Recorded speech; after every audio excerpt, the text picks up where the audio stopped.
Bonjour à toutes et tous, bienvenue à cette réunion publique sous un format innovant et un peu expérimental de mise en relation dématérialisée, en visio. Tout le monde s'est habitué à ce mode de communication aujourd'hui, malheureusement, mais c'était pour nous nécessaire de permettre à chacune et à chacun d'être informé et de pouvoir nous poser toutes les questions au sujet d'un dossier que tout le monde connaît depuis très longtemps sur La Rochelle, qui est un sujet d'agglomération, qui est le boulevard Sautel. Avant toute chose, je voudrais remercier toutes les personnes qui ont pu mettre en œuvre cette réunion publique sous un format un peu particulier. Le service de la communication, le service de mobilité, le service des projets urbains, le service voirie, également la RTCR, tous les services de la ville et de l'agglomération concernés par un projet de quartier, par un projet de territoire, et remercier aussi mes deux collègues, Bertrand Héral, sur ma gauche, maire de Sainte-Soule et vice-président en charge des sujets de mobilité, et c'est un vrai sujet sur Sautel qui nous fait le plaisir et la mobilité d'être là pour nous faire une présentation de l'avenir de ce qui est proposé et répondre à toutes les questions. Et puis mon collègue élu à la ville de La Rochelle, Olivier Prantou, qui est à Paris, et on va en parler beaucoup, bien entendu. Alors aujourd'hui, c'est une réunion publique sur Sautel. On va bien entendu parler des travaux qu'on pressent et qu'on va présenter, mais ces travaux, ils sont quelque part l'aboutissement, enfin une proposition, ils sont nés en fait d'une réflexion qui est bien antérieure et qui s'inscrit dans un projet urbain qui est le projet urbain de Sautel, avec un projet urbain donc à cheval sur deux quartiers et dont un des objectifs était de relier les quartiers rochelais que sont Saint-Éloi et Borgard. Il y a donc, bien entendu, tous les sujets de sécurisation dont on va parler tout à l'heure sont au cœur de la présentation. Donc pour recontextualiser la réunion d'aujourd'hui, vous dire que vous pourrez aussi réagir en direct via un chat de discussion qui est à droite de votre écran.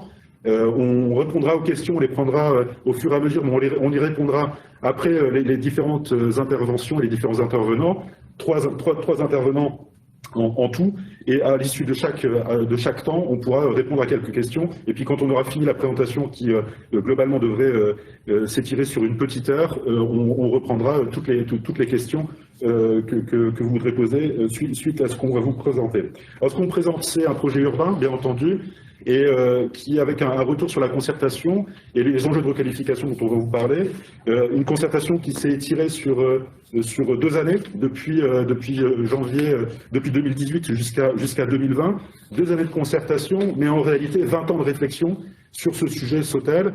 Le président du comité de quartier de Saint-Éloi vous dirait très bien que depuis 2000, il y a des réflexions sur Sautel. En 2011, il y a eu quelques propositions, des dessins ont été projetés.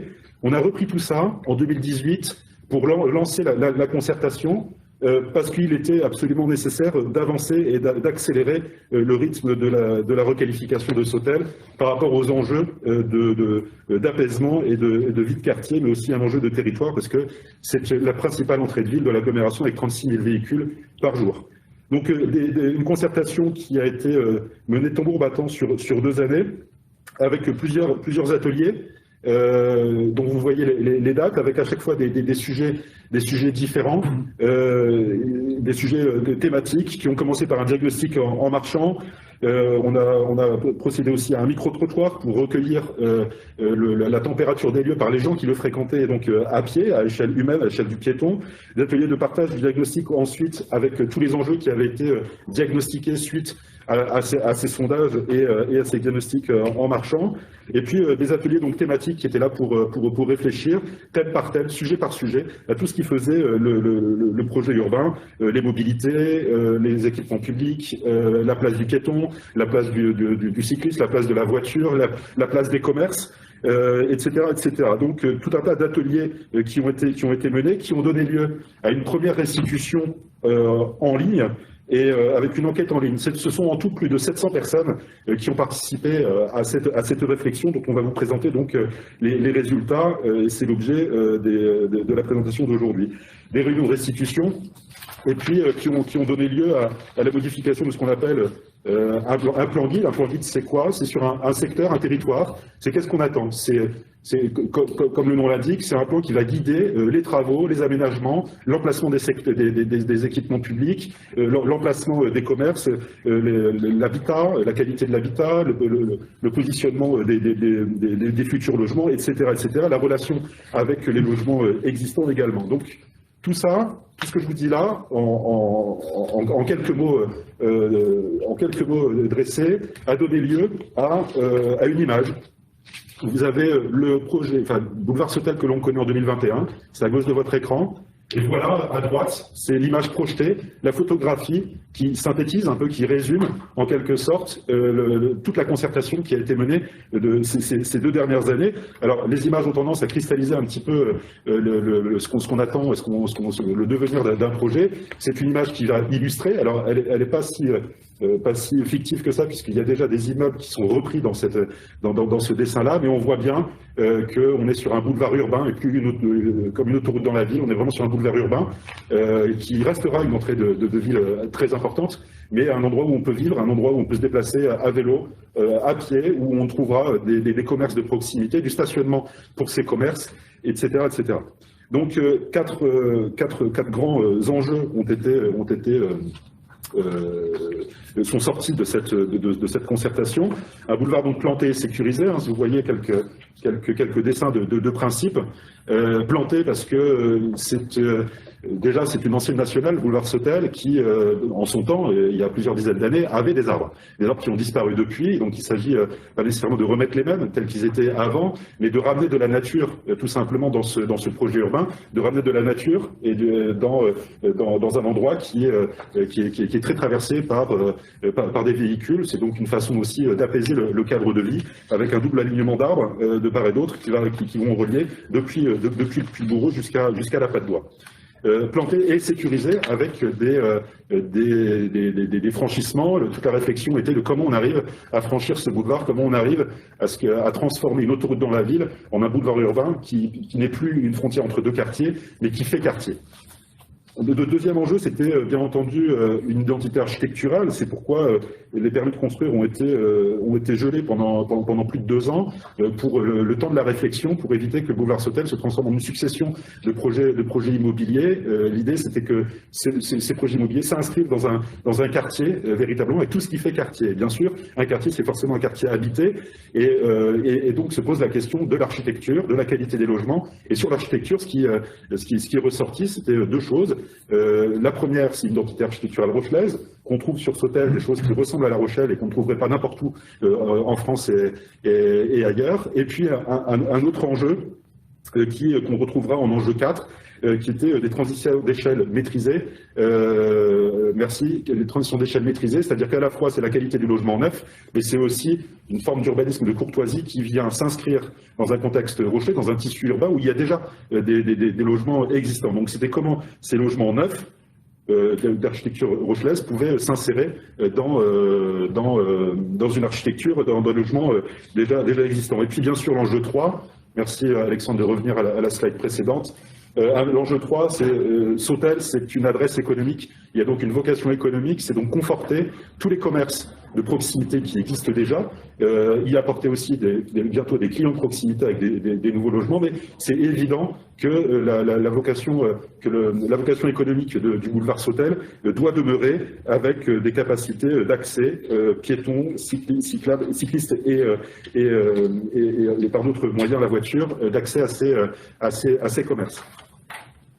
C'est donc là, tout ce qui vous est présenté sont les résultats de tous ces forums et de ces 2 années de concertation qui ont donc été menés tambour battant, qui étaient très attendus par les habitants des quartiers rochelais, et une concertation qui, comme je l'ai dit tout à l'heure, s'est élargie à l'ensemble du territoire parce qu'on est sur un sujet éminemment stratégique à l'échelle du territoire de l'agglomération. À l'intérieur de ce projet urbain, quartier Sautel, on va dire, un projet en 4 séquences. D'abord, quand on vient de la nationale et de Puy-de-Bourreau, c'est une entrée de ville. Donc comment cette entrée de ville sera traitée? C'est la séquence 1. Ensuite, la séquence 2, c'est la liaison interquartier, quand on a dépassé le Clairsautel. La séquence 3, c'est quand on arrive au niveau de Cité-Jardin. Et je précise que les jardins familiaux sont conservés, bien entendu, puisque c'est un élément qui valorise l'ensemble du projet urbain. Et puis, on arrive à la dernière séquence, c'est la patte d'oie. La patte d'oie qui, en termes d'aménagement d'espace public, a des intérêts, des fonctions urbaines très très importantes. Et au-delà de ce linéaire qui fait 1,2 km, de l'entrée depuis Puybourg jusqu'à la patte d'oie, pratiquement au château d'eau, c'est donc la patte d'oie qui est intégrée, et puis c'est également la rue Basse de Saint-Éloi qui est intégrée à la réflexion et à l'aménagement. C'est aussi, puisque je parle de la rue Basse de Saint-Éloi, la réflexion sur les équipements publics. Il y a une salle municipale, il y a un centre social qui rayonne sur un grand secteur. Donc il y a toutes ces questions. Il y a aussi une école, l'école Paul Doumer. Il y a donc, on a ici une multitude de sujets qui font quartier, qui font la vie de la ville. Et puis, donc, cette année, avant de passer la parole, après cette mise en contexte rapide, cette année marque le retour de la concertation sur des formes qu'on va continuer d'expérimenter en fonction du contexte sanitaire, de la façon dont on pourra se réunir et échanger avec vous. On espère pouvoir vous revoir nombreux et bientôt. Mais en attendant, vous annoncez déjà qu'en 2021 et jusqu'en 2024, une série d'études et ponctuées d'ateliers de concertation vont être menés pour stabiliser bien sûr un programme, le profil des espaces publics. C'est qu'est-ce qu'on attend des espaces publics dans toutes leurs fonctions. C'est le stationnement, c'est le trottoir, c'est la place du piéton, c'est la sécurité de chacun, et puis bien entendu se positionner à l'échelle de l'humain et du piéton. Assurer le financement du projet, parce que tout ça, bien entendu, c'est de l'argent public, beaucoup d'argent public qui sera investi dans ce projet. Donc c'est s'assurer le montage financier du projet. Et puis continuer la concertation sur toutes les offres alternatives à la voiture individuelle pour inciter des nouvelles mobilités et puis anticiper tous les effets de ces aménagements à l'échelle du territoire, parce que l'on sait très bien que quand on touche à un endroit, ça peut avoir des conséquences sur un autre. Donc c'est une réflexion globale à l'échelle de l'agglomération, d'où la présence de Bertrand Héral, notre vice-président en charge des mobilités. Je vais bientôt, puisque vous êtes là pour ça, on va parler travaux, après cette mise en contexte, et je fais tout de suite une passe à l'aile à Olivier Prantou qui va vous présenter la rectification du boulevard dans les travaux qui sont à venir. Merci pour votre attention, et n'oubliez pas de poser vos questions via le chat, on les prendra, on y répondra, peut-être pour une série de questions s'il y en a. Pour l'instant, non. Alors on va passer tout de suite la parole à Olivier Prantou qui va vous parler de la requalification des travaux. Merci Jean-Philippe. Olivier Prantou et Bertrand Héral, puisqu'en fait nous allons assurer cette présentation en fait à deux voix. C'est effectivement un travail qui est un partenariat étroit entre la ville et l'agglomération. Et moi j'ai commencé par vous parler de l'enjeu prioritaire de sécurité parmi les différentes problématiques du boulevard Sautel que nous essayons de travailler dès cette année. Un enjeu prioritaire de sécurité avec des vitesses parfois excessives au niveau des passages piétons qu'on a pu malheureusement voir avoir des conséquences dramatiques au cours des dernières années. Je pense que chacun a été heurté par le décès d'une personne l'an dernier, à l'été 2020. Ça n'était pas la première. Et puis il y a des blessés, des gens choqués. Et il était important de pouvoir travailler sur ces aspects-là, bien en amont de la requalification complète du boulevard Sautel.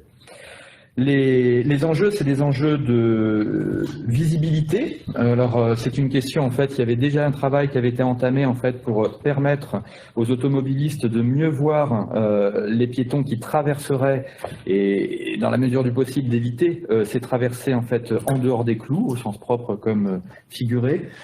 Pour cela, en fait, il y a un travail qui avait déjà été entamé, en fait, d'abaissement de la végétation centrale, sur l'axe central, et puis vous l'aviez probablement vu avant les travaux de cette année, la pose de ganivelles pour limiter les risques de traverser en dehors des clous et les empêcher physiquement.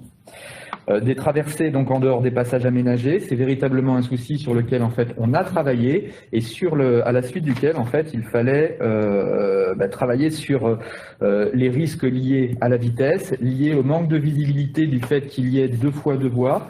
Vous savez, lorsque vous voulez changer de fil et que vous regardez dans le rétro-latéral pour vous assurer qu'un véhicule n'arrive pas sur l'arrière droite, vous ne regardez pas le passage piéton qui est devant vous.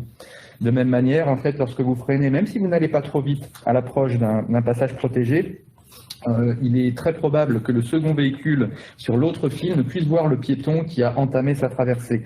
Alors bien évidemment, lorsqu'il connaît les lieux et qu'il est à l'approche d'un passage protégé, on peut estimer, mais vous savez qu'on est dans une ville qui reçoit beaucoup de visiteurs, tout le monde ne connaît pas par cœur l'emplacement des 10 passages protégés, et jusqu'à présent, encore une fois malheureusement, il y avait trop souvent des traversées sauvages hors des clous. Alors, le boulevard Sautel, on l'a déjà évoqué tout à l'heure, c'est une frontière, en fait, une fracture entre 2 quartiers, les quartiers de Beauregard et Saint-Éloi. Cet aménagement en 2 fois 2 voies, il est hérité du fait que, oui, c'est une ancienne nationale.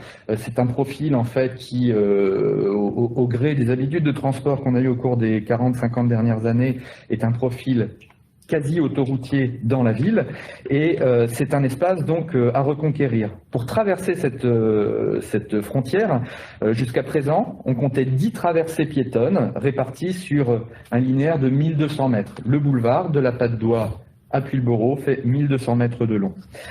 Ces traversées, elles étaient réparties entre 4 feux tricolores et 6 traversées hors carrefour à feu. Évidemment, ces endroits étaient beaucoup plus risqués. C'est aussi sur le boulevard des mobilités déjà existantes, et je vais passer la parole à Bertrand. Merci Olivier. En effet, c'est un boulevard, c'est une artère principale d'arrivée dans la ville de La Rochelle, comme le rappelaient mes collègues Jean-Philippe et Olivier. Et donc, comme toute artère et comme tout projet, avant de commencer ces projets, il faut amorcer un état des lieux.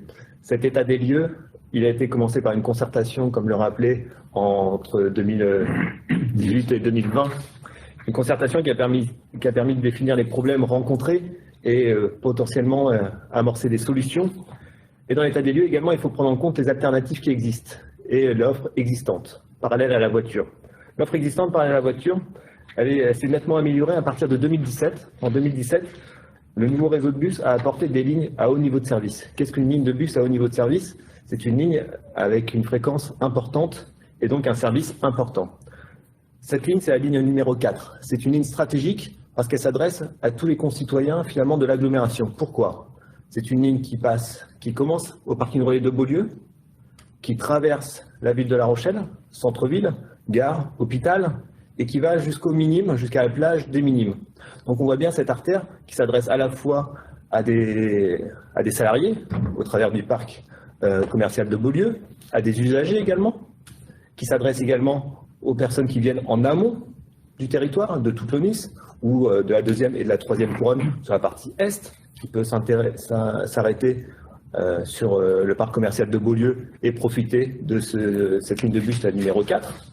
Et ensuite, elle va desservir l'hypercentre, avec des emplois, le plus grand employeur, l'hôpital, avec également la gare, sur laquelle on reviendra un peu plus tard, mais qui est en travaux et qui demain sera un véritable pôle d'échange en matière de transport, et puis qui continue sa course jusqu'à la cité étudiante, que les Minimes, mais également la desserte de la plage des Minimes.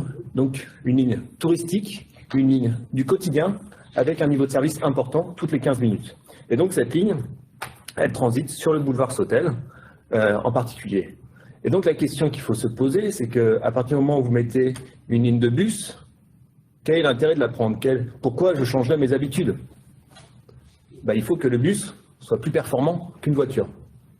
Et donc on verra comment on peut essayer d'apporter un début de réponse à la performance d'un bus par rapport à une voiture. Ça, c'est une première offre existante. Il y avait également une deuxième offre existante. C'est un itinéraire cyclable qui contourne dans les quartiers, du boulevard Sautel, pour pouvoir traverser en sécurité. Aujourd'hui, le constat est que cette solution cyclable, elle existe, elle n'est pas très lisible et pas très performante. Pourquoi? Parce que là, on parle d'une artère principale de l'agglomération et de l'entrée de ville de La Rochelle. Quand on parle d'une artère principale, c'est-à-dire qu'on a un usage quotidien. Et à partir du moment où on a un usage quotidien, ça signifie qu'on a besoin d'un déplacement rapide. Et donc, avoir un itinéraire cyclable sécurisé, c'est bien, mais c'est qu'une première étape pour avoir un usage plus régulier. Et donc, le constat, c'est il existe, c'est déjà bien, mais ce n'est pas suffisant parce qu'il n'est pas performant et qu'il n'est pas suffisamment lisible. Donc voilà un petit peu le constat et l'état des lieux qu'on a pu réaliser. Et à partir de ce moment-là, il faut commencer à envisager des solutions. Donc ces solutions, elles ont commencé à être discutées lors d'une concertation sur le mandat précédent. Et donc elles sont revenues sur le devant de la scène avec un objectif, comme le rappelait, 2025-2026. Ces solutions, il faut être humble. Nous n'avons pas la vérité. Les concitoyens n'ont pas la vérité. On a tous des intérêts qui peuvent diverger. Donc il faut essayer de trouver un compromis. Ce compromis, ça doit arriver au travers d'expérimentations. Et donc, ce qu'on vous propose aujourd'hui, c'est une expérimentation à court terme avec 4 objectifs qui ont été définis suite aux discussions et à l'état des lieux qu'on a eu. Le premier objectif, comme le rappelait Olivier, c'était la sécurisation du boulevard Sautel. Sur cet objectif, ça semblait évident qu'à un moment, il fallait prendre une décision et donc créer des aménagements nécessaires pour réduire la vitesse, améliorer la visibilité et aménager les traversées piétonnes. Le deuxième objectif, c'était proposer une alternative à la voiture individuelle, donc le bus, le vélo. Le troisième, améliorer le cadre de vie des riverains, parce que c'est un boulevard, c'est une entrée, mais c'est également une entrée, on est dans la ville quand on est sur le boulevard Sautel. Donc aujourd'hui, il fallait absolument s'adresser aux usagers du boulevard, c'est-à-dire ceux qui l'utilisent comme un axe d'entrée dans la ville, mais également respecter les personnes qui y vivent. Et puis le quatrième point, c'était tester les fonctions du futur projet urbain et permettre d'identifier les reports de trafic. Parce que oui, une expérimentation, c'est bien pour ça que c'est une expérimentation.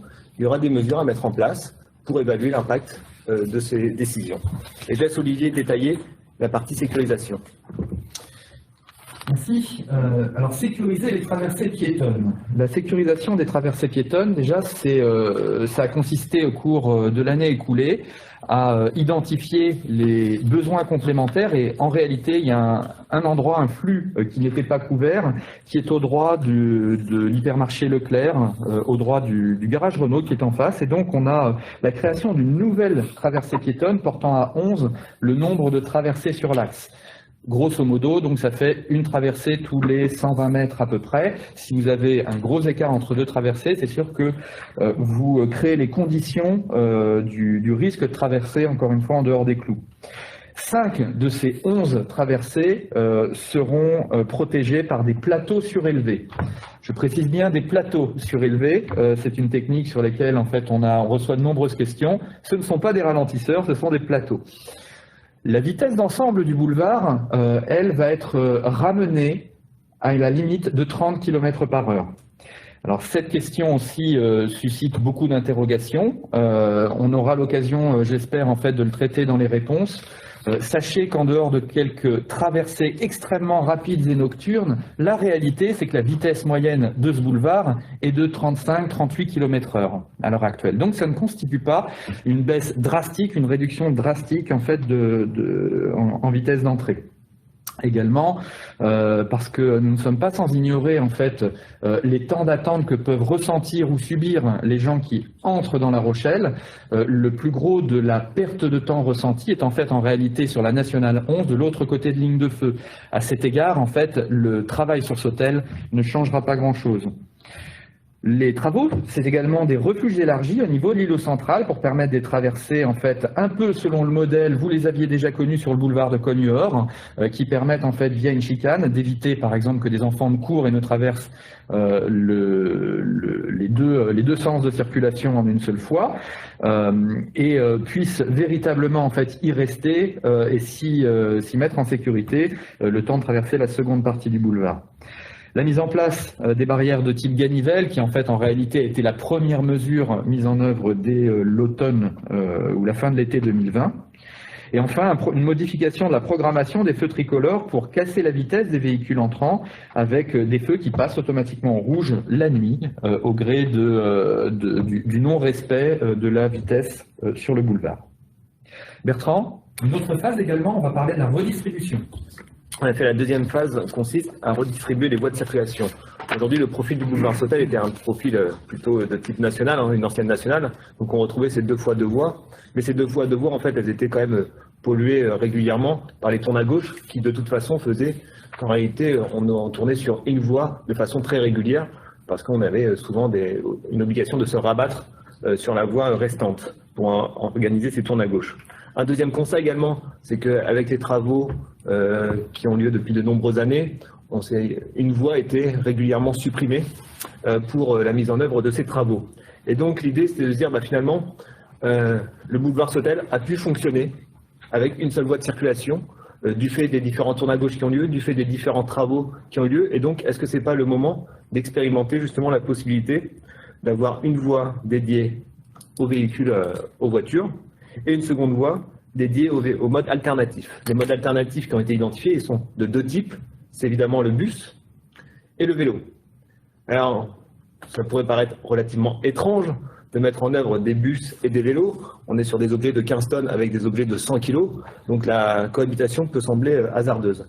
En réalité, des expérimentations ont été faites sur le territoire national et on se rend compte que cela fonctionne à partir du moment où on a une emprise qui est suffisante, c'est-à-dire une largeur de voie importante. Aujourd'hui, la largeur de voie qu'on est capable de proposer pour mettre en place une voie bus-vélo est de 4,20 m, sachant qu'un bus est autour de 3 mètres et qu'il y aura un bus toutes les 15 minutes. Donc on voit bien que la cohabitation fonctionne bien. On a vérifié l'avis des chauffeurs de la RTCR qui sont en charge de cette ligne et a priori ils ont un avis plutôt positif sur le bon fonctionnement de cette cohabitation. Et c'est bien le principe d'une expérimentation, c'est justement de tester. Donc de tester, et ça ne sera pas seulement un test en se disant allez on tente notre chance, on met des vélos, on met des bus sur une même voie et on s'arrête là. Non, il y aura également toute une campagne de sensibilisation auprès évidemment des conducteurs, mais également auprès des cyclistes et auprès des usagers du boulevard. Parce que quand vous modifiez des habitudes, il faut également sensibiliser sur les points problématiques que l'on peut rencontrer.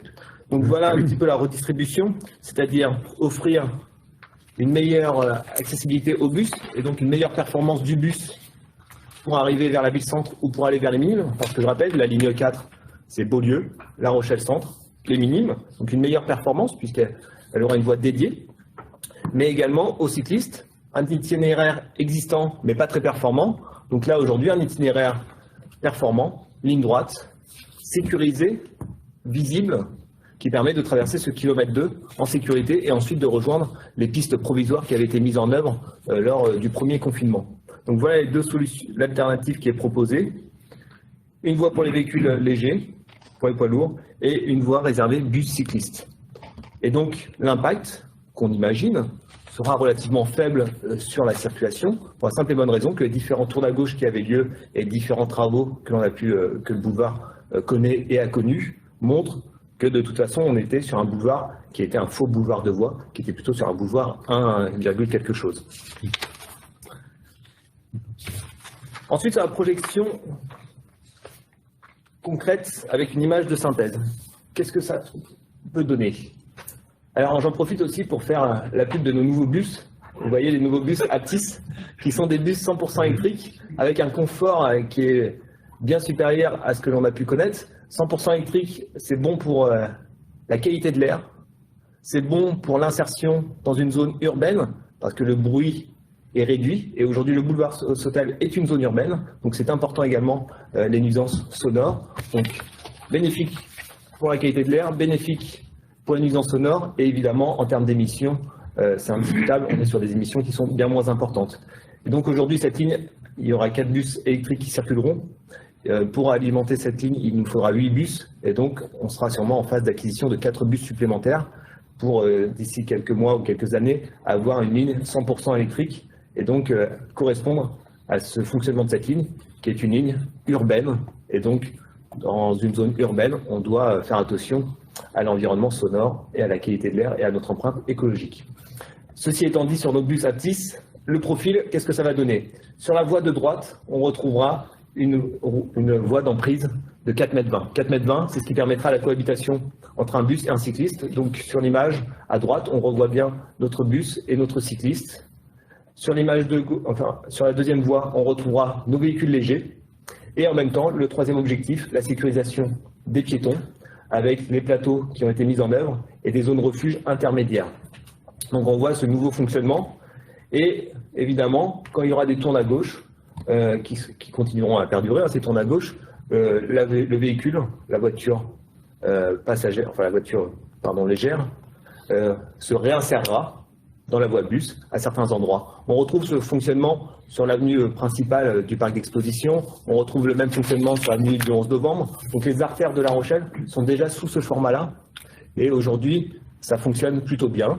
Mais je répète, c'est le principe d'une expérimentation, on est là pour essayer, mesurer les conséquences, qu'elles soient positives, négatives, avoir un discours de vérité et de transparence qui permettra ensuite de valider ou pas cette expérimentation en vue d'une future requalification. Sur le calendrier, en cela s'ajoute, comme vous avez pu le constater, des travaux d'assainissement.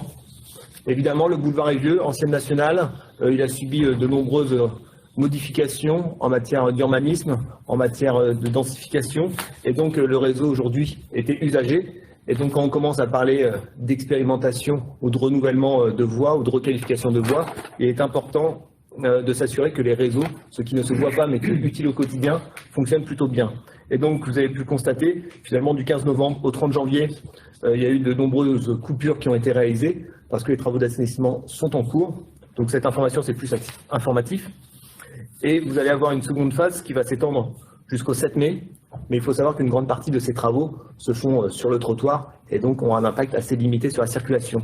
Mais ça permet de voir déjà le fonctionnement du boulevard avec une seule voie d'accès, puisqu'à partir du moment où il y a des travaux d'assainissement sur des faibles longueurs, ça a quand même un impact sur la fluidité de la circulation.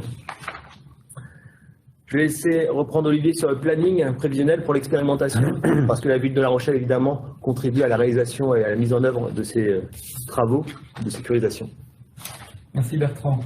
Donc, concernant le planning en fait, de sécurisation des traversées piétonnes, nous avons déjà dépassé le 2 avril et donc nous avons terminé, pour ainsi dire, depuis le 25 janvier, nous avons travaillé sur le traitement de ces traversées piétonnes et vous les voyez presque achevées aujourd'hui avec une phase d'ajustement qui est prévue sur la semaine du 19 avril et au terme de laquelle en fait vous aurez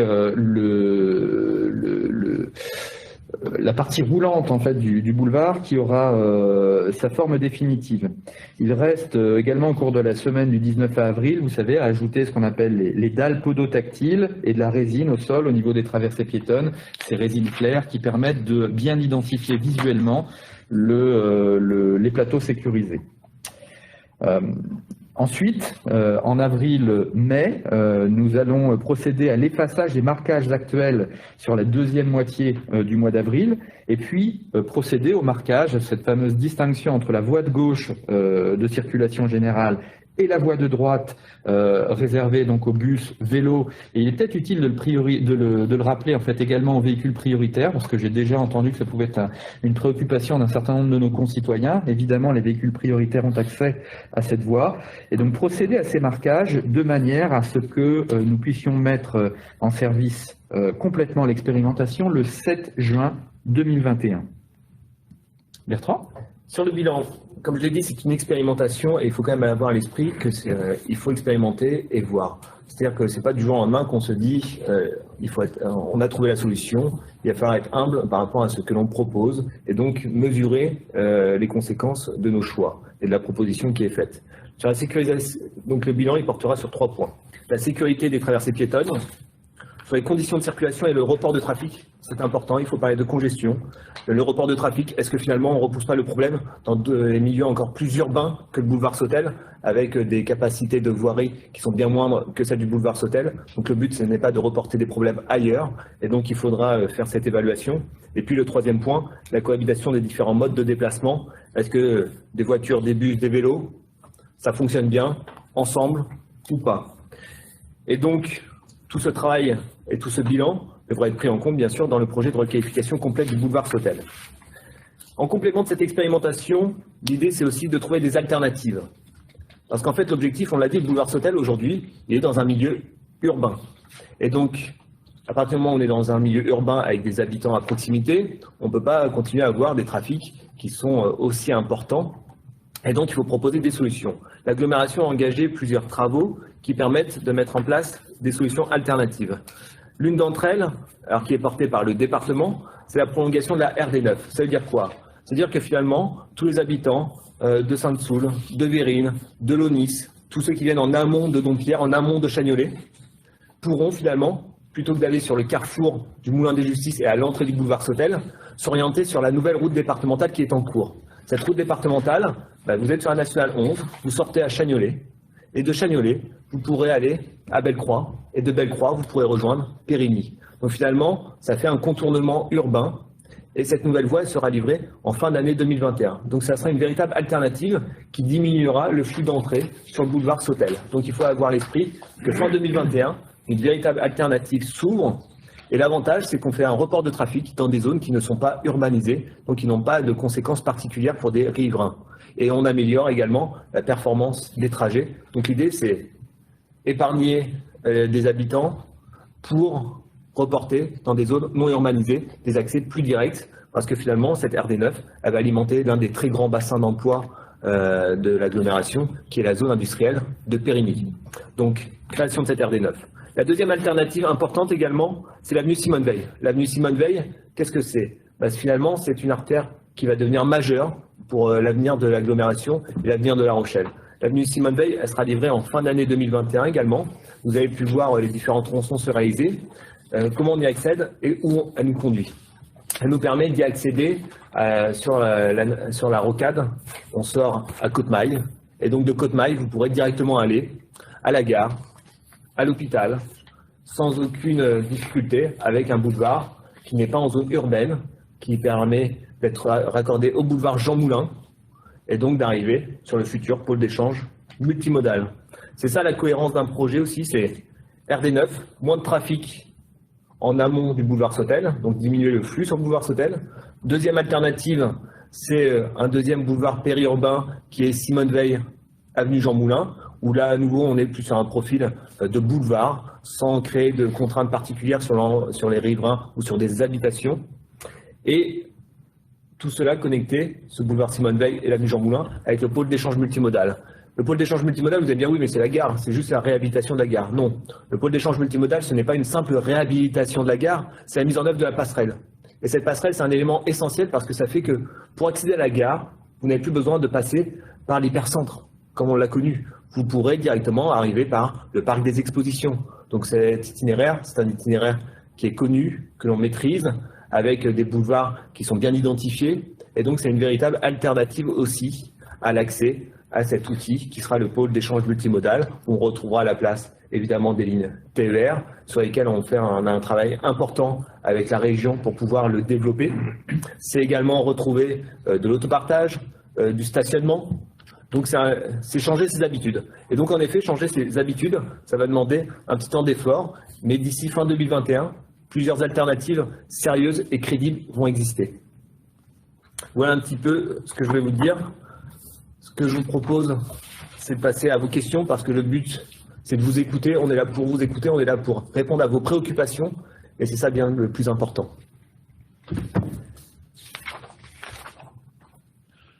Bien, merci Olivier, merci Bertrand. Je profite de cette reprise de parole pour saluer la présence de notre collègue Michel Thiot qui nous a rejoint, qui est élu de quartier, vivant lui-même à Borgard, et donc il est intéressant d'avoir son regard et il est aussi directement intéressé par tous ces sujets, comme vous toutes et tous, d'ailleurs très intéressés puisque nous avons beaucoup de questions qui nous sont parvenues. Dans l'ordre d'arrivée par famille, je vais commencer par te questionner, Bertrand. Même si tu y as déjà un peu répondu, on nous demande comment va s'opérer le report de flux suite au rétrécissement. Donc c'est une double question, à la fois la fluidité de circulation sur le boulevard lui-même et le report, mais tu nous en as déjà parlé avec la RD9 et Simone Veil. Le report, en effet, il y a des comptages qui vont être réalisés en amont de l'expérimentation. Et donc, ces comptages permettront d'avoir un temps zéro, un point de départ.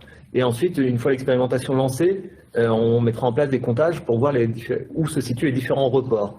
Mais c'est vrai qu'il y a deux alternatives qui vont changer totalement la donne sur notre territoire. Il faut dire quand même que ça fait plus de 20 ans qu'il n'y a pas eu d'infrastructures majeures qui ont été réalisées sur l'agglomération. Et donc aujourd'hui, le fonctionnement et nos habitudes vont changer. Et ils vont changer parce qu'on aura la RD9 et on aura le boulevard Simone Veil. Alors c'est vrai qu'il y a peut-être le septembre, octobre, novembre, sur 3 mois, ça a potentiellement peut-être quelques complications. Mais les modèles qui sont réalisés, parce qu'évidemment il y a eu des modèles mathématiques qui ont été mis en œuvre pour essayer de mesurer les effets des reports. Aujourd'hui, il n'y a pas de points noirs qui sont apparus, hein. Évidemment il y a des points rouges sur Moulin des Justices, hein, et puis sur d'autres itinéraires. Mais l'objectif, ce n'est pas de reporter les problèmes dans des zones urbaines, au contraire, c'est de réorienter la circulation sur des axes routiers ou de changer les habitudes et de faire en sorte que les gens utilisent des transports alternatifs. Donc le double objectif, c'est d'accompagner le changement, c'est pas de frustrer. L'objectif, c'est pas de faire une barrière ici et de dire stop, on ne circule pas. L'objectif, c'est soit accompagner le changement en proposant des services de meilleure qualité. Aujourd'hui, la ligne Illico 4 aura un axe qui lui sera réservé, donc une performance meilleure. La question des 15 minutes, peut-être, ça sera à remettre sur la table. Est-ce qu'il ne faut pas une fréquence plus importante? Mais ça, c'est les expérimentations qui nous permettront de définir si c'est pertinent de mettre davantage de fréquences. Et puis, c'est également trouver des solutions pour ceux qui ont besoin de la voiture. La voiture est un outil du quotidien, c'est un outil de liberté, et il faut également respecter ceux qui en ont besoin, parce qu'ils ont des contraintes quotidiennes, et donc il faut leur trouver aussi des solutions. La solution, c'est ne plus passer dans des zones ultra-urbaines, c'est contourner pour éviter d'avoir l'effet « je me regroupe à un endroit et je me redispatche ». C'est d'avoir des zones de correspondance en amont de la ville. La première zone de correspondance, c'est à Chagnolet, et la deuxième, ça sera pour ceux qui arrivent du sud, ça sera le boulevard Simone Veil. Merci Bertrand. Puisque dans l'offre alternative, dans nos modes de déplacement, on parle beaucoup de bus et de vélos, je vais continuer à te questionner, notamment sur une demande qui nous est arrivée, qui touche la fréquence des bus, qui sont donc à haut niveau de service, comme tu nous l'as bien expliqué tout à l'heure, qui ont aujourd'hui une fréquence toutes les 15 minutes. Et je me demande s'il ne serait pas utile, puisque le bus aura bientôt un site propre, il ne serait pas utile et pertinent d'en augmenter la cadence et la fréquence. Alors, c'est le genre de décision qu'on ne peut pas prendre de façon unilatérale parce que c'est des conséquences quand même financières qui sont lourdes, hein. Aujourd'hui, le réseau de bus tel qu'il est présenté et tel qu'il fonctionne, ça représente un investissement de 30 millions d'euros par an en coût de fonctionnement. Donc, réduire les fréquences, c'est également des choix. Alors, c'est des choix qu'il faudra qu'on discute et qu'on évalue ensemble, la pertinence. L'idée, c'est de voir s'il y a un report qui est majeur. Et si le report est majeur, évidemment, il faudra répondre à ce besoin. C'est-à-dire qu'on aura atteint notre objectif, ça fait partie de notre objectif, réduire l'empreinte carbone des déplacements. Et donc, s'il y a des besoins, ça sera une question à mettre sur la table sans aucune difficulté. Et, pardon Jean-Philippe, une question sur laquelle je n'ai pas forcément répondu, c'était les tournes à gauche et la fluidité. C'est-à-dire qu'aussi sur le boulevard Sautel, il faut se rappeler que les tournes à gauche successives, hein, au niveau de la boulangerie, au niveau du Moulin des Justices, font que de toute façon, en heure de pointe, le boulevard ne fonctionne que sur une voie déjà. Et donc, vous connaissez tous la difficulté de se rabattre de la voie de gauche vers la voie de droite. Et donc, au moment de congestion, c'est-à-dire le 7h30, 9h, et puis l'après-midi, c'est un petit peu plus diffus, mais on va dire le 16h, 18h, 18h30, donc on retrouvera une vie normale, on avait déjà un boulevard qui fonctionnait que sur une seule voie. Donc là, on aura une voie qui sera fluide et qui permettra normalement d'avoir quasiment la même volumétrie. Merci. Puisqu'on parle de fluidité du boulevard, de la place du bus, de la fréquence du bus, une question toujours pour toi, Bertrand, à laquelle pourra aussi répondre Olivier, sur la cohabitation vélo et bus. Tu nous en as parlé dans ta présentation, mais on nous pose une question, est-ce que c'est pas un peu dangereux ? Alors, évidemment, le plus simple, c'est d'avoir un site propre pour le vélo. Comme c'est le principe d'une expérimentation, ça ne doit pas nécessiter des engagements économiques non plus coûteux. Donc aujourd'hui, sans refaire le boulevard dans son intégralité, on est dans l'incapacité, dans l'emprise que l'on a, de mettre en place une voie dédiée vélo, une voie bus, une voie voiture. Et il faut également garder du stationnement parce qu'il y a des commerces. Et ces commerces, c'est des commerces de proximité, mais c'est des commerces aussi qui servent pour les usagers du boulevard. Donc il fallait réussir à conjuguer tous ces besoins sur une emprise qui est contrainte.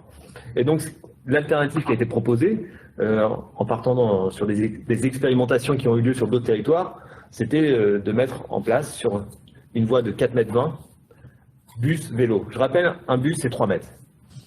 Donc ça laisse quand même 1,20 m pour le cycliste. Donc on est sur quand même des conditions qui sont plutôt correctes. C'est des préconisations de différentes associations qui nous conduisent à ces 4,20 m. C'est pas 4,20 m sur le territoire rochelais, c'est entre 4,20 m et 4,30 m au niveau national, les recommandations. Donc on est plutôt en phase avec les recommandations. Il faut également savoir que le boulevard, il fait 1,2 km. Quand vous êtes en vélo et que vous faites 1,2 km, il vous faut finalement quelques minutes pour traverser le boulevard. Et je vous ai dit qu'il y avait un bus toutes les 15 minutes. Toutes les 15 minutes. Donc ça veut dire qu'en fait, il y a relativement peu de chances en plus de croiser un bus et un vélo sur son cheminement. Mais c'est justement, il faut expérimenter pour voir. Et donc, il y aura toute une campagne de sensibilisation et de communication avec des panneaux, avec une sensibilisation des chauffeurs également, de la RTCR, pour faire en sorte que ça se passe bien. Et puis, on écoutera tout le monde pour voir si on peut continuer comme ça. On va expérimenter, comme on vous le répète, c'est in situ, en réel, et on prendra les commentaires, les avis, les remarques au fil de cette expérimentation. On a parlé de la place du vélo, la place du bus, et toujours la place du vélo avec le bus, mais la place du vélo tout court maintenant. Une question peut-être pour toi, Olivier, sur le jalonnement cyclable sur le boulevard.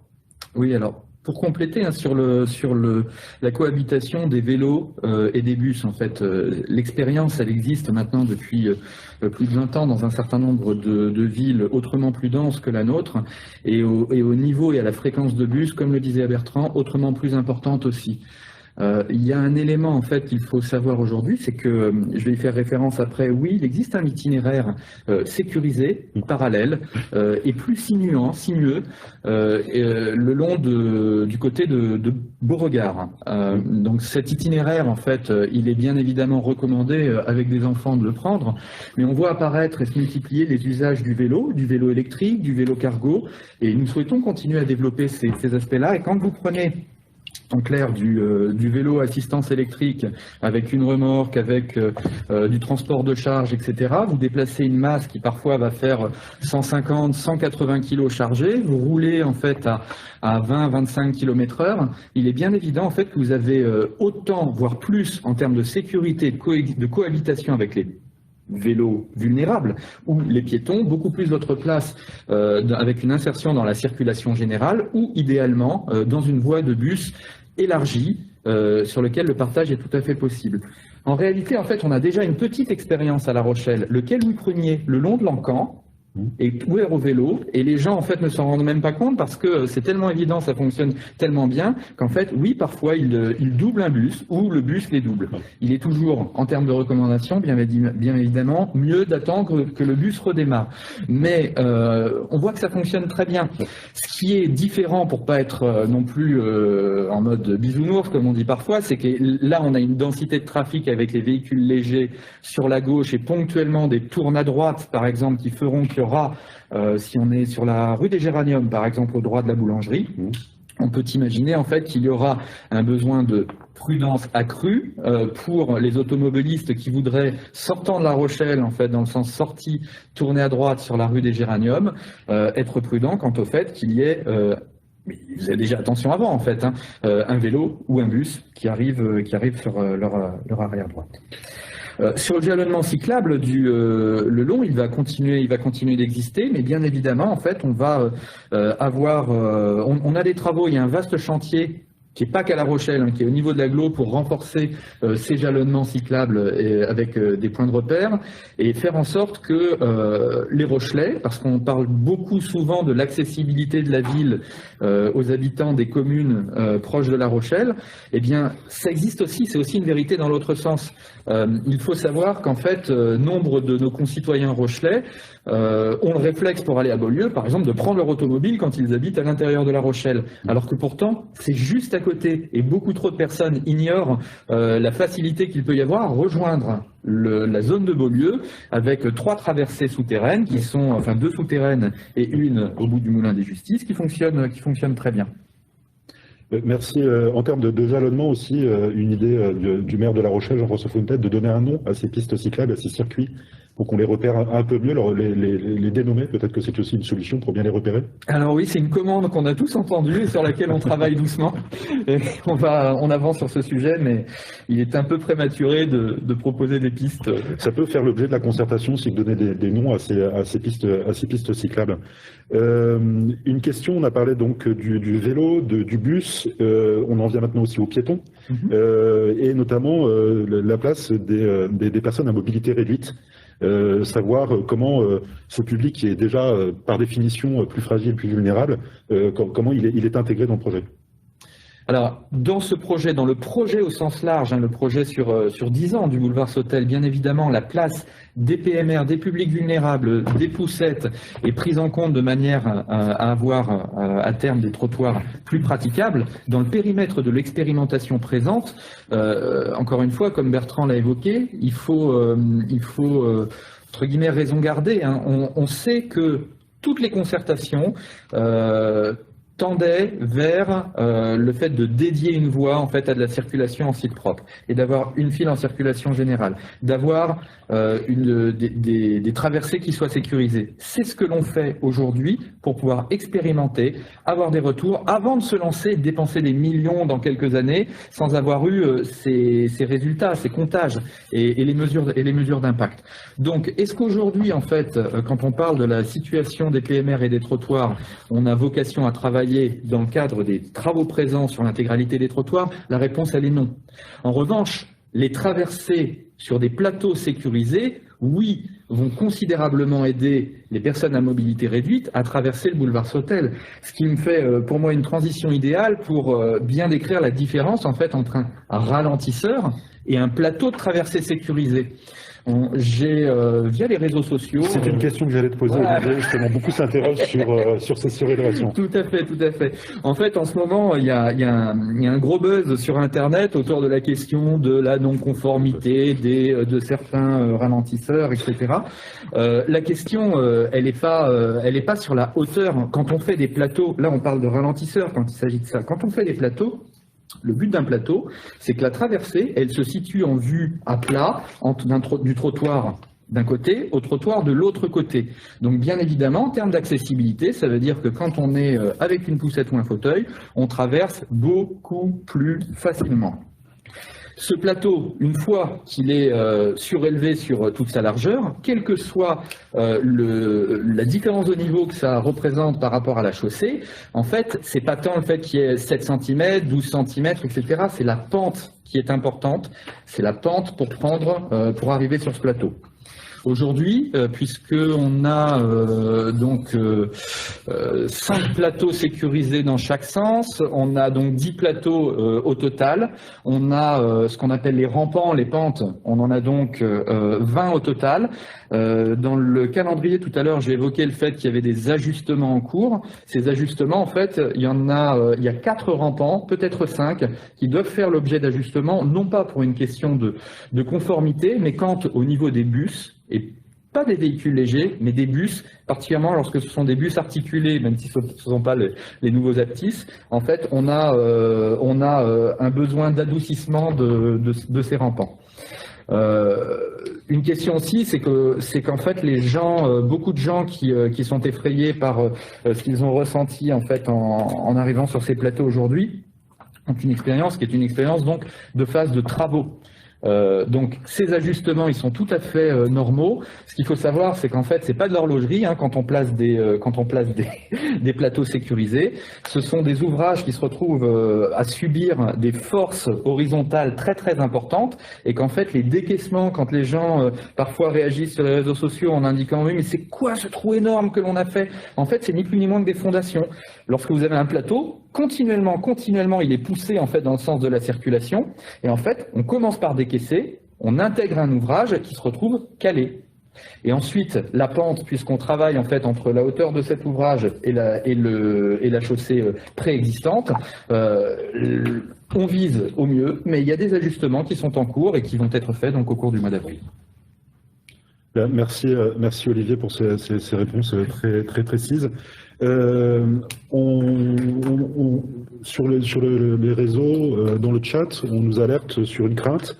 Une question qui est toute légitime et qui est bien logique, c'est sur la crainte d'un report des flux sur les rues parallèles, ce qu'on appelle les itinéraires bis, dans les petites rues de quartier qui n'ont normalement de fonction que de desservir les habitations des résidents. On est sur des quartiers résidentiels, pas sur des quartiers normalement de transit traversés par le flux de voitures, sauf que on craint, visiblement, certains habitants craignent ce report dans leur rue où ils habitent.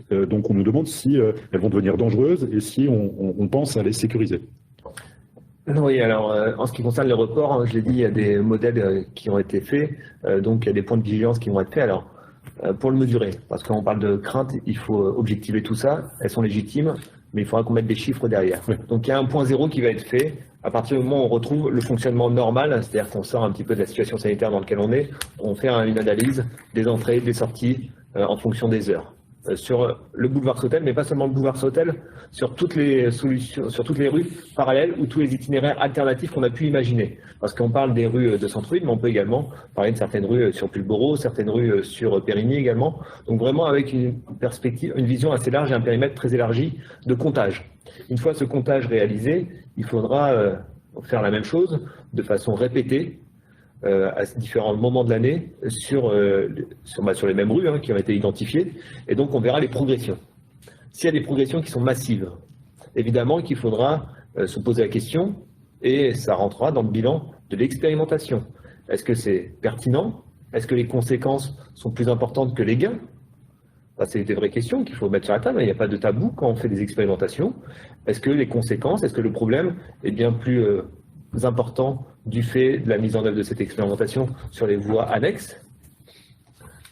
Une fois ce travail fait, on pourra mettre des solutions peut-être alternatives aussi pendant la durée de l'expérimentation. C'est-à-dire que si à un moment on constate que sur certaines rues, les vitesses sont excessives, que le trafic pose problème, on pourra peut-être faire des aménagements provisoires également pour pallier à ces difficultés rencontrées. Ça nécessite d'apprendre, on va tous apprendre ensemble de cette expérimentation, et c'est comme ça qu'on va construire un projet de demain qui fonctionnera. Parce que le but, c'est de construire un projet à moyen terme. Aujourd'hui, quand on parle des solutions alternatives, on voit bien qu'aujourd'hui, il faudra avoir des usages qui vont évoluer. Ça prend du temps, ça demande des efforts à chacun. Ces efforts, il faut les accompagner. Aujourd'hui, quand on prend le vélo, quand on prend le bus, on peut se poser la question, oui, mais on ne peut pas prendre le vélo et le bus pour tous les usages. Je vais faire mes courses, comment je ramène mes 5 sacs dans le bus, comment je ramène mes 5 sacs dans le vélo. Alors certes, il y a des changements, on voit les vélos cargo arriver, mais ça reste encore des usages qui sont faibles, et on ne peut pas demander à chacun de changer ses habitudes du jour au lendemain. On a les enfants, on a nos habitudes, on a des contraintes horaires, des densités de journée importantes, donc il faut trouver des solutions. Et donc ces solutions, on y travaille au quotidien. Peut-être sur les solutions. Alors sur les solutions un peu plus à long terme peut-être. Oui. Parce qu'aussi il y a du travail qui est fait à long terme. Et en particulier tout à l'heure on parlait du réseau ferré. Quand on parlait de transport alternatif à la voiture, on parle de temps de trajet. On ne peut pas faire mieux qu'un train. C'est-à-dire que Châtelaillon-La Rochelle, c'est 12 minutes. Il n'y a aucune voiture qui pourra partir du centre de Châtelaillon et atteindre le centre de La Rochelle en 12 minutes, ça n'existe pas. Téléportation. En respectant le code de la route, non. En respectant. Je prends Châtelaillon-La Rochelle, c'est 18 allers-retours par jour. Et donc ça, c'est une offre intéressante, c'est Rochefort-La Rochelle. Et donc là, on voit qu'on a réussi à construire une offre, une véritable offre pertinente, compétitive et économiquement faible. On a une deuxième offre qui est sur La Rochelle, La Jarrie, sur Gers. Là, on est sur une densité un peu moins importante. Et l'idée, c'est de proposer aux habitants d'Aigrefeuille, de La Jarrie, de Croix-Chapeau, de pouvoir utiliser cette gare à La Jarrie pour pouvoir se rendre vers La Rochelle, ou réciproquement de La Rochelle sur Gers, où ça fonctionne également très bien. Et puis, il y a un troisième axe qui nous manque. Alors, le boulevard Sautel, il y a une histoire de 20 ans, mais je crois que les gares aussi de Dompierre, de Périgny, de Maran, c'est également une histoire à 20 ans. Oui. Alors certes, l'investissement n'est pas le même. Vous avez tous remarqué les travaux sur la ligne La Rochelle-La Roche-sur-Yon, qui étaient voués à la fermeture. Aujourd'hui, les agglomérations et les collectivités, les deux régions, les départements, l'agglomération de La Rochelle, ont décidé de porter financièrement la réhabilitation totale de cette ligne. C'est un chantier à 150 millions d'euros qui va s'achever à la fin du mois de juillet. Donc le 31 juillet, la ligne La Rochelle-La Roche-sur-Yon va rouvrir.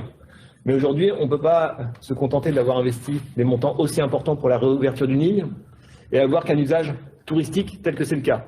Donc demain, cette ligne, elle doit servir à un usage du quotidien. Et donc, il y a un travail avec la région, il y a une étude qui est lancée sur une étude potentielle de la réouverture de haltes à Périgny, à Dompierre, à Andilly, à Maran. Et donc, il y a tout un travail qui est amorcé.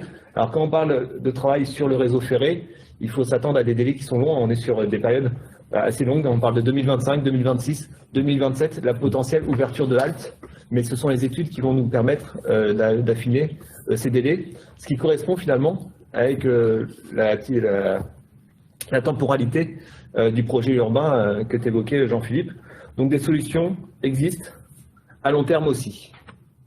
Merci pour ces réponses très précises. Effectivement, on voit qu'il y a toute une coordination de politique publique pour viser tous les publics et les inciter à se déplacer différemment. C'est pas interdire la voiture, comme tu l'as bien dit, c'est la rendre moins obligatoire au quotidien et proposer un maximum d'offres alternatives jusqu'au train.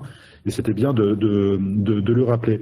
On a parlé donc des bus, de la place du piéton, des vélos, et puis bien entendu, c'est un projet urbain, c'est un quartier habité, il y a déjà des habitants, des logements existants, et puis on est interrogé sur le devenir de certains fonciers. Donc je vais pouvoir y répondre. Depuis 2018, on a procédé à beaucoup de sursis à statuer sur tous les permis de construire qui nous étaient arrivés pour mettre les projets de logement en attente d'avoir un projet urbain global, et vous voyez dans toute la pluralité de ce qui fait, la pluralité de ses fonctions, de ce qui fait quartier, de ce qui fait ville, de ce qui fait territoire. On ne pouvait pas continuer à délivrer des permis de construire avant d'avoir répondu à toutes ces questions. Maintenant que sur les questions et l'urgence, c'était la sécurisation, que les travaux sont lancés, qu'on va expérimenter des modes de déplacement différents à l'échelle d'un quartier, mais à l'échelle d'une entrée de ville du territoire, on va pouvoir relancer les réflexions poursuivre les réflexions sur comment on fait venir des habitants sur ce boulevard qui ne sera plus une autoroute dans la ville, mais un boulevard urbain, et donc également un boulevard habité. Donc se pose la question de où est-ce qu'on peut construire des logements, à quelle taille, combien. Et donc on va continuer la concertation sur ces sujets-là, séquence par séquence du boulevard, pour voir où est-ce qu'on peut mettre un immeuble de tant d'étages à tel endroit et moins à tel autre, etc., etc. Tout ça en courtoisie avec le tissu urbain qui existe déjà, notamment sur la rue Basse de Saint-Éloi, sur le Moulin de la Mosée, et toutes les concertations et les dialogues qui ont été menés et entretenus sur tous les permis de construire précédents nous ont apporté déjà beaucoup d'éléments et d'aide à la décision sur ce qui était acceptable, moins, ce qui était possible de faire. Mais il est bien évident que, je profite pour répondre à une autre question, que ces nouvelles constructions vont apporter des nouveaux habitants, mais ils ne vont pas nécessairement apporter de nouvelles congestions de voitures. Plus un territoire est dense, moins il a de voitures par habitant et moins il y a de voitures sur la voirie. Et inversement, si on continue à mettre les habitants, les lotissements en dehors des lieux du quotidien où on vient travailler, où on va à l'école, où on va à l'hôpital, etc., si on continue à mettre les habitants loin de tous ces lieux du quotidien, ils seront dans l'obligation, comme Bertrand nous le rappelait, de prendre la voiture, parce qu'il y a moins de possibilités de se déplacer autrement qu'avec le réflexe, parfois obligé, de la voiture individuelle. Donc ramener de la construction sur les zones déjà urbanisées, c'est éviter de mettre davantage de personnes en entrée de boulevard Sautel demain, parce qu'ils seront déjà là, et ils pourront prendre les bus, ils pourront prendre la gare routière, ils pourront prendre le vélo, parfois même se rendre à pied dans les commerces de proximité, et c'est ainsi en réalité qu'on diminuera l'usage de la voiture individuelle à partir du moment où on réduit la distance entre le lieu d'habitation principal et l'ensemble des lieux du quotidien. Tout ce qui se trouve dans un périmètre, c'est ce qu'on appelle la ville du quart d'heure, tout ce qu'on trouve à un quart d'heure de chez soi, à pied ou à vélo, et c'est comme ça qu'on réduit l'obligation de prendre la voiture. Donc ces nouvelles constructions sont une réponse territoriale également à ça, et d'empreinte carbone moindre avec les gaz qui sont émis par les véhicules. Ça passe par la construction de logement, mais il y a aussi une nécessité de solidarité, d'accès au territoire, avec du logement abordable, avec du logement social sur un territoire qui est en zone tendue, qui est terriblement attractif. Hein. Tout le monde, on ne peut pas reprocher à des personnes qui vivent ailleurs que chez nous de vouloir vivre chez nous. Nous sommes nous-mêmes amoureux de notre territoire, de nos communes, de notre ville. On a l'habitude de dire que c'est le plus beau territoire du monde. Beaucoup veulent venir y vivre. On ne peut pas leur en vouloir, on ne peut pas leur donner tort. Donc il faut aussi maîtriser cette spéculation, cette pression sur le foncier en multipliant les opérations de logement, mais à l'intérieur du volume. Partout où vous voyez une grue, il y a du logement social, il y a du logement abordable, et c'est comme ça, je terminerai par là, c'est comme ça qu'on arrive à avoir une ville de tous les âges, pour tout le monde, et depuis quelques années seulement à La Rochelle, on commence à ouvrir des classes, 4 cette année, 4 l'année dernière, et c'est un véritable exploit à La Rochelle que d'ouvrir des classes dans un territoire qui pourrait très rapidement n'être habité que par des personnes qui viennent y passer uniquement leur retraite avec des hauts niveaux de revenus issus de grandes métropoles qui sont sans commune mesure avec les salaires de Rochelet et qui du coup laissent moins de place aux personnes qui travaillent sur notre territoire. Voilà pour les logements. Donc une concertation à suivre, à venir sur l'ensemble des fonciers. Il n'y aura pas de permis de construire, de délivrer tant qu'il n'y aura sans dialogue et sans échange, et pour aller jusqu'au bout de la démarche que nous avions faite de la concertation sur Sotel. Donc à faire, à suivre et à venir. Je crois qu'on n'a plus de questions. Si, une dernière. Comment les futurs habitants du programme, oui, en face des jardins familiaux, vont déboucher sur la voie bus-vélo.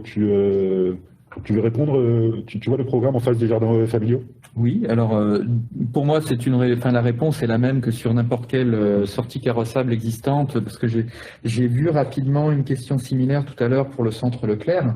Il est évidemment, excusez-moi pour citer une marque, mais il est évident, oui, il y a du flux, il y a du flux sur temps de parking, et le changement d'habitus sur le sujet concerne tout le monde. On a parlé tout à l'heure des chauffeurs RTCR, on parle des usagers véhicules légers, des usagers vélos. La manière dont on sort, en fait, c'est fondamentalement avec la même vigilance qui s'impose et qui s'imposait déjà. Je rappelle quand même qu'un vélo qui arrive, en fait, il ne roule généralement pas aussi vite tout de même qu'un véhicule motorisé. Et la réponse, elle est terriblement simple. Être vigilant, et si je pouvais avoir mon dernier petit mot sur le sujet, je dirais c'est finalement appréhender tout cela avec beaucoup d'urbanité, parce que cette urbanité, c'est l'essence de la ville, sans mauvais jeu de mots, et regarder en fait les autres usagers, vous savez, aller suffisamment lentement pour avoir ce qu'on appelle la fluidité lente, pour avoir ce contact visuel, ce eye contact avec les autres usagers, je te respecte, tu passes, c'est moi qui passe, etc. Quand on est dans un découpage, une géométrie d'autoroute urbaine, c'est pas possible. Encore une fois, soyez assurés, mesdames, messieurs, qu'en fait nous allons mesurer tous les effets, tous les impacts de cette expérimentation, mais qu'il y a un nombre de craintes, d'appréhensions qui sont tout à fait naturelles, mais pas totalement justifiées aujourd'hui. Serait-ce la fin de notre réunion? L'alarme sonne. L'alarme sonne, le gong est lancé. Je suis obligé de conclure. Mesdames, messieurs, Bertrand, mesdames, messieurs, on va être obligé de vous laisser puisque nous sommes rattrapés par une alarme de sécurité. Simplement, si vous arrivez à bien m'entendre, parce que c'est assourdissant ici, au stade, vous dire merci de votre participation. Vous avez été très nombreux, plus de 150 à participer, et de nombreuses questions nous sont parvenues. On a essayé d'apporter un maximum de réponses à l'ensemble des questions. Sachez que le débat reste ouvert, l'expérimentation, elle va vivre avec vous, et le débat reste ouvert avec vos interrogations, avec vos questions, avec vos propositions, via un contact qui est une adresse mail. Si vous pouvez le noter, vous le retrouverez sur notre site de l'agglo et sur la page Facebook de l'agglomération et de la ville de La Rochelle. C'est Sotel, comme le boulevard, sautel@aglo-larochelle.fr. Donc c'est un contact permanent, sautel@aglo-larochelle.fr. Oui, Olivier. Les quelques questions qui arrivent un petit peu tardivement et auxquelles nous n'aurions pas pu répondre, nous les gardons. Nous allons essayer via peut-être les réseaux sociaux de l'agglomération, je crois qu'il y avait un bon contact, de communiquer ces réponses. Oui, Michel, tu veux dire un mot? Moi, je tenais à vous remercier de votre participation et du vif intérêt que vous avez porté à ce projet. Après ces interventions aussi brillantes de mes chers collègues, je pense qu'il peut encore rester, avoir quelques questions. Eh bien, en tant que référent de quartier, accompagné du technicien Vincent Royer, je resterai et je serai à répondre à vos questions, vos demandes. Et je continuerai la démarche que nous avons déjà effectuée depuis 6 mois, c'est-à-dire d'être à l'écoute, comme tous les collègues élus, nous sommes à l'écoute de nos citoyens rochelais, car moi-même, je suis habitant de ce quartier. Je vais vous souhaiter une belle fin de journée, un bon week-end et au plaisir de vous rencontrer. Merci Michel. Comment intervenir après toi? Simplement vous dire qu'on était dans une première réunion publique en format visio dématérialisé. Donc merci à toutes les équipes techniques qui ont permis à chacune et à chacun d'entre vous d'être informés, d'être intéressés et de nous intéresser sur vos sujets de questionnement. Et comme l'a rappelé Michel, bien entendu, le site, l'adresse mail sautel@aglo-larochelle.fr pour continuer le débat, pour continuer à nous envoyer vos remarques, vos observations, vos questions. Et puis, c'était donc moins chaleureux et moins convivial que nos réunions publiques habituelles, mais en toute chose, malheur est bon, ça permet aussi à d'autres personnes, à d'autres publics de pouvoir de participer à ces moments de débat démocratique. Et puis, on est ensemble ce matin, on continuera sous des formes que nous allons continuer à inventer, à expérimenter avec vous, se rencontrer et à continuer à discuter, parce que la concertation n'est pas terminée, vous avez bien compris qu'elle va se poursuivre sur tout un tas de sujets. Ce sera donc le plaisir peut-être de se retrouver aussi nombreux que vous êtes à nous regarder ce matin, plus de 150 personnes, ensemble ce matin, ensemble bientôt, puis ensemble de façon dématérialisée aussi à suivre le Stade Rochelet aujourd'hui à 17h. Et puis permettez-moi à toutes et à tous de vous souhaiter un agréable week-end et prenez soin de vous. Merci à tous. C'est 17h je crois. Ah oui.